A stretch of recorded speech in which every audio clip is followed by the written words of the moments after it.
Hello 12th class, how are you all? Welcome to Krishna institute of mathematics. आइए guys, आज का lecture start करेंगे maths chapter number 6 और बात करेंगे एक्सरसाइज नंबर 6.2 की कुछ रिमेनिंग क्वेश्चंस की। तो आइए स्टार्ट करते हैं। हमारे जो क्वेश्चंस बच गए थे और मैंने आपको होमवर्क दिया था, आई होप आप सभी ने कर लिया होगा, बिकॉज़ आपका अभी तक कोई भी डाउट मैसेज नहीं आया मेरे पास। तो आइए हम क्वेश्चन नंबर 18 से स्टार्ट करेंगे। This is very important question and board exam के अंदर ये क्वेश्चन आ चुका है। तो क्वेश्चन नंबर 18 थोड़ा सा डिफरेंट है, आप ध्यान से समझिएगा इसमें क्या चीज अलग है। वो कह रहा है for the curve y equal to something. आपको एक कर्व दे रखा है y इक्वल्स टू 4x³ माइनस 2x टू द पावर 5, लिखा हुआ है फाइंड ऑल द पॉइंट्स। फिर से आपको क्या करना है, इस कर्व पे पॉइंट्स फाइंड करने हैं eight which the tangent passes through the origin. अब आपको समझना क्या है गाइस, यहां पर मान लेते हैं ये कर्व है जिसकी इक्वेशन हमने दे रखी है y इक्वल्स टू 4x³ माइनस 2x टू द पावर 5। वो कह रहा है इस कर्व पे ऐसे पॉइंट्स फाइंड करो कि अगर हम उस पे टेंजेंट खींचें तो वो टेंजेंट ओरिजिन से यानी कि 0 0 से क्या करे, पास करे। तो यहां पर आपको समझना क्या है कि ये जो 0 0 दे रखा है, this is not this point. जो हमारा पॉइंट ऑफ कांटेक्ट होता है जिसे हम x1 y1 लेते थे, वो 0 0 नहीं है। 0 0 क्या है, टेंजेंट का पासिंग थ्रू पॉइंट है। और टेंजेंट का पासिंग थ्रू पॉइंट इक्वेशन में तो कहीं यूज होता नहीं, तो इसका यूज हम कैसे करेंगे, पहले हम इस पॉइंट को जनरली लेट कर लेंगे x1 y1 और उससे एक इनकम्प्लीट इक्वेशन फाइंड कर लेंगे टेंजेंट की। और जो इक्वेशन टेंजेंट की आएगी उस इक्वेशन का क्योंकि पासिंग थ्रू पॉइंट 0 0 होगा, तो उस इक्वेशन में x और y की जगह हम 0 0 पुट करेंगे। थोड़ा सा डिफरेंट है यहाँ पर, इसको आपको ध्यान से समझना है और मिसअंडरस्टैंड नहीं करना। अभी क्वेश्चन का सॉल्यूशन बताऊंगा तो आपको और अच्छे से समझ में आ जाएगा मैं क्या कह रहा हूँ।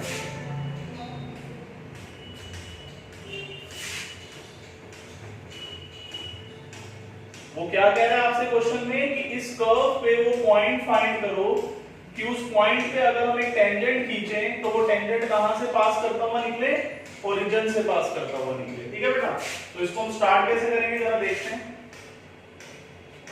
सबसे पहले हमने कर्व की इक्वेशन नोट कर ली। अब हमने लिखा let the required point B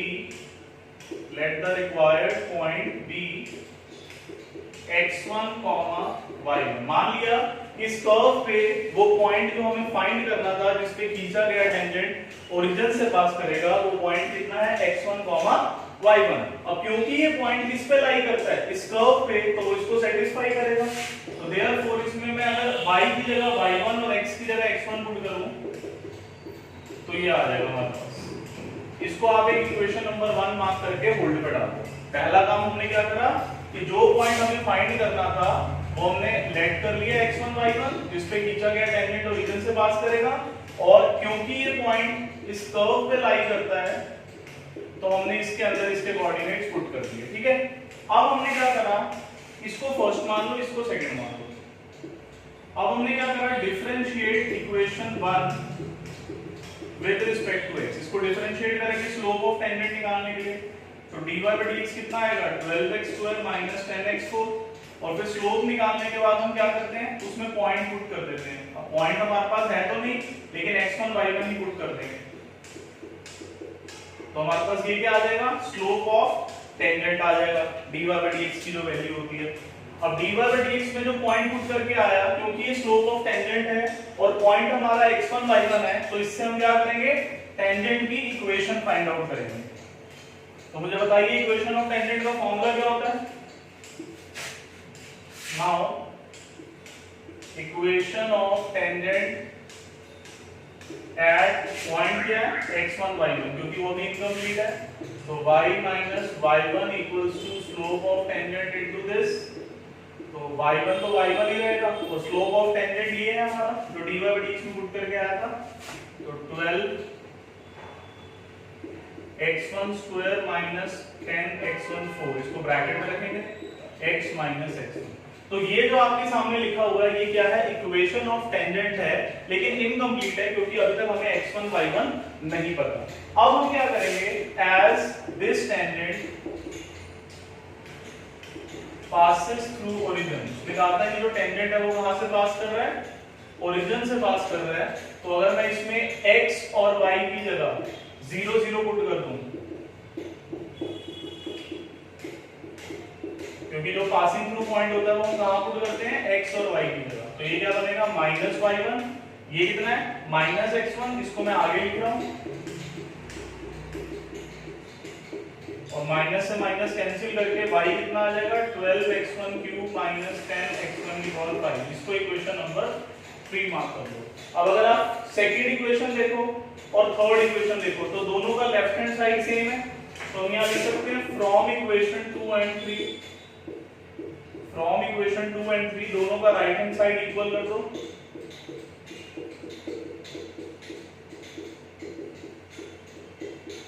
simplify करेंगे इसको, अगर हम सारी टर्म्स एक तरफ ले जाओ तो 8x1 cube minus 8x1 equals to 0, 8x1 cube common ले लो, 1 minus x1 square equal to 0। तो इसको सिंप्लीफाई करके क्या बनेगा आपके पास 8x1 क्यूब और इसको 1 का स्क्वायर लिख के a square minus b square लगा दो, तो 1 माइनस x1 और 1 प्लस x1 इक्वल टू 0। तो इससे एक x1 0 आ जाएगा, एक x1 1 आ जाएगा और एक x1 -1। तो हमारे पास x1 की कितनी वैल्यूज आ गई 3। अब एक एक करके हम इसको कहां पुट करेंगे, पुट इन सेकंड। तो सेकंड में जब हम x1 को 0 पुट करेंगे तो इसमें पुट करो y1 कितना आ जाएगा 4 × 0 क्यूब माइनस 2 × 0 की पावर 5, तो ये भी 0 आ जाएगा। फिर हमने x1 को 1 पुट करा तो y1 कितना आ जाएगा 4 × 1 क्यूब माइनस 2 × 1 की पावर 5, तो ये आ जाएगा आपका 2। और थर्ड केस में हमने क्या पुट करा, x1 को -1 पुट करा तो 4 × -1 क्यूब माइनस 2 × -1 की पावर 5, तो -4 + 2 यानी कि -2। तो देयरफॉर यहां लिखना बेटा पॉइंट्स क्या क्या है, एक 0 0 आया, एक 1 2 आया और एक -1 कॉमा -2। ये आपका आंसर है। एक बार मैं चेक कर लूं कुछ कटिंग ना हुई हो।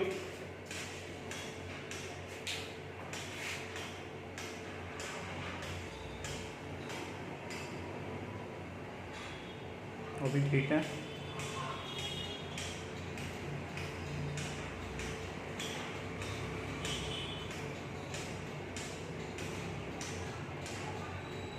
ठीक है बेटा, तो ये क्वेश्चन थोड़ा सा अलग है, आप इसको प्रैक्टिस करेंगे। अगर फिर भी स्टिल आपको कोई डाउट आता है तो आप मुझे एक बार बता सकते हैं, मैं रिपीट कर दूंगा, लेकिन मेरे हिसाब से आ जाना चाहिए। आप 1 से 2 बार वीडियोस देख सकते हैं इसकी, ठीक है, नोट कर लीजिए इसको।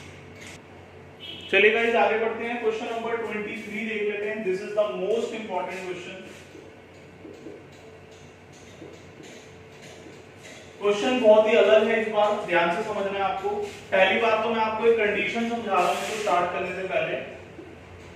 If two curves cut each other at right angle, then tangent to these curves at their point of intersection must be perpendicular। यानी कि अगर मान लो मैं आपसे कहूं दो लाइंस परपेंडिकुलर है तो आप कहोगे m1 × m2 = -1। लेकिन अगर मैं आपसे कहूं कि दो कर्व एक दूसरे पर परपेंडिकुलर है तो इसका क्या मतलब है। अगर आपको बोला जाए कि दो कर्व हैं जो एक दूसरे को 90 डिग्री पे कट कर रहे हैं तो इसका ये मतलब होता है कि जो उनका पॉइंट ऑफ इंटरसेक्शन होगा जहां पर वो दोनों कर्व्स मीट करेंगे उस पॉइंट पे अगर मैं पहले कर्व पे भी एक टेंजेंट ड्रॉ कर दूं और दूसरे कर्व पे भी एक टेंजेंट ड्रॉ कर दूं तो वो टेंजेंट्स भी क्या होने चाहिए, परपेंडिकुलर होने चाहिए। This is a condition for two curves to cut each other at right angle, या फिर इसके लिए वर्ड यूज होता है orthogonally. Two curves cut each other orthogonally. ठीक है बेटा, तो ये कंडीशन आपको क्लियर होनी चाहिए। ये बुक में दे रखी है, आप देख सकते हैं।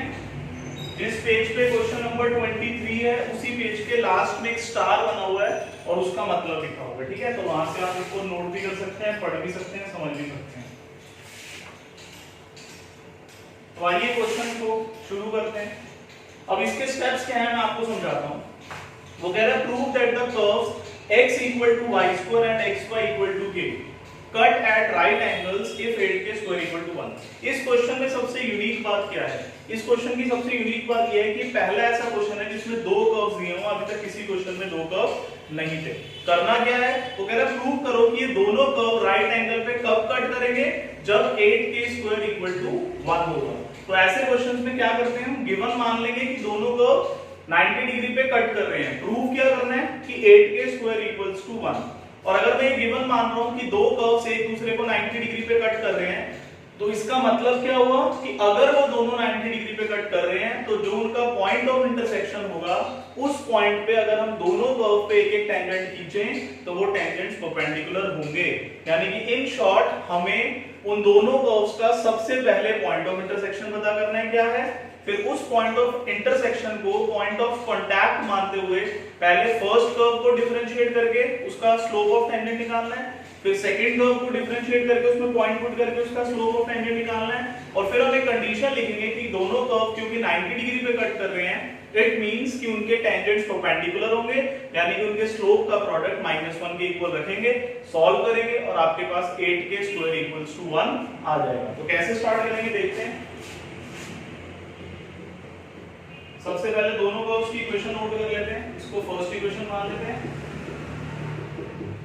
और इसको सेकंड इक्वेशन मान लेते हैं। तो सबसे पहले मुझे क्या चाहिए, इन दोनों कर्व्स का पॉइंट ऑफ इंटरसेक्शन, और वो कैसे निकलेगा, सब्स्टिट्यूशन मेथड से। तो फ्रॉम इक्वेशन 1 x की वैल्यू कितनी है, y², इसको पुट कर दो सेकंड इक्वेशन में, तो x की जगह y² into y equals to k, y³ equals to k, तो जिससे y की वैल्यू कितनी आ जाएगी, k to the power 1/3। तो therefore x किसके इक्वल था, y², तो k to the power 1/3 का स्क्वायर कर दो तो k to the power 2/3। तो therefore जो इन दोनों कर्व्स का पॉइंट ऑफ इंटरसेक्शन आया, मान लो उसको हमने P पॉइंट का नाम दे दिया, तो x, y, x कितना है k की पावर 2/3 और y कितना है k की पावर 1/3। पहला स्टेप था इन दोनों का पॉइंट ऑफ इंटरसेक्शन।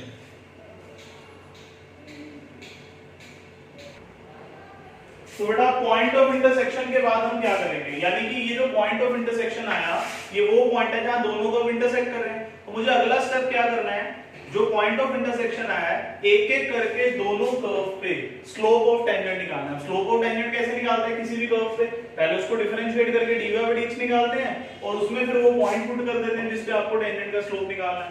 तो इसका dy/dx निकाल के उसमें पॉइंट पुट करेंगे तो इस कर्व पे खींचेगा टेंजेंट का स्लोप आ जाएगा। इसका dy/dx निकाल के उसमें ये वाला पॉइंट पुट करेंगे तो इस वाले टेंजेंट पे dy/dx मतलब स्लोप ऑफ टेंजेंट आ जाएगा इस पॉइंट पे। और क्योंकि ये दोनों कर्व राइट एंगल पे कट कर रहे हैं, इसका मतलब उनके टेंजेंट्स परपेंडिकुलर होने चाहिए, तो उनको इनटू करके -1 के इक्वल कर देंगे। तो अब हम क्या करेंगे, differentiate equation 1 with respect to x, तो 1 is equals to 2y dy/dx, तो dy/dx कितना आ जाएगा 1/2y। अब ये जो dy/dx है इसको मैं कहां पुट कर रहा हूं, एट p का मतलब ये पॉइंट है, तो मैं पूरा लिख के नहीं दिखा रहा ताकि मुझे इतना बड़ा लिखना ना पड़े। फिर 1/2 k to the power 1/3 आ गया। तो therefore slope of tangent to curve 1 at p is, इसको m1 मान लेते हैं हम। इसी तरीके से इस साइड में हम क्या कर रहे हैं, differentiate second with respect to x, तो इसको डिफरेंशिएट करो प्रोडक्ट रूल लगा के, x सेम y का dy/dx, y सेम x का 1 equals to 0, तो dy/dx कितना आ जाएगा -y/x, तो dy/dx at p पुट करेंगे तो -k to the power 1/3 upon k to the power 2/3 हो जाएगा। तो इसको सॉल्व करके -k to the power -1/3 आ जाएगा। तो ये क्या माना जाएगा, slope of tangent to curve second at p is, इसको m2 मान लो तो -k to the power -1/3। अब आप लिखो as the curves cut each other at right angles, ये क्वेश्चन में बोला हुआ है, तो therefore tangents to these curves at their point of intersection must be perpendicular। ये दोनों क्या होने चाहिए, परपेंडिकुलर होने चाहिए। इसका मतलब m1 into m2 equals to -1 होना चाहिए। अब इसमें वैल्यू डाल दो, m1 कितना आएगा 1/2 into k to the power 1/3 into -1 to the power minus k to the power -1/3 equals to -1। Minus से माइनस कट कर दो। अब इसको सिंपलीफाई कैसे करेंगे, ये k to the power -1/3 अगर इसको अपॉन में ले जाएंगे तो k to the power +1/3 हो जाएगा equals to 1। तो 1 is equals to 2k to the power 1/3। अब इसका क्यूबिंग बोथ साइड कर दो, क्यूबिंग बोथ साइड करके 1 का 1 हो जाएगा, 2 का क्यूब 8 हो जाएगा और इसका क्यूब करेंगे, यहाँ पर 2 था सॉरी, तो इसका क्यूबिंग करेंगे तो ये स्क्वायर आ जाएगा। तो यही आपको प्रूव करना था, दैट इज द सॉल्यूशन। समझ में आया बेटा? तो काफी इंपॉर्टेंट क्वेश्चन है, इसको भी आप एक बार अच्छे से समझिए। अगर फिर भी कोई प्रॉब्लम आती है तो आप मुझे बता सकते हैं, मैं रिपीट कर दूंगा, कोई प्रॉब्लम नहीं है। ठीक है बेटा? तो ये नोट करिए जल्दी से, और इसी के साथ आपका ये वाला एक्सरसाइज खत्म होता है। क्वेश्चन नंबर 25 इज सिंपल, आप इसको ट्राई कर सकते हैं। अगर स्टिल कोई प्रॉब्लम आएगी तो मुझे बता देना, अदरवाइज ये क्वेश्चन ज्यादा डिफिकल्ट नहीं है। तो जल्दी से इसे नोट करिए एक बार।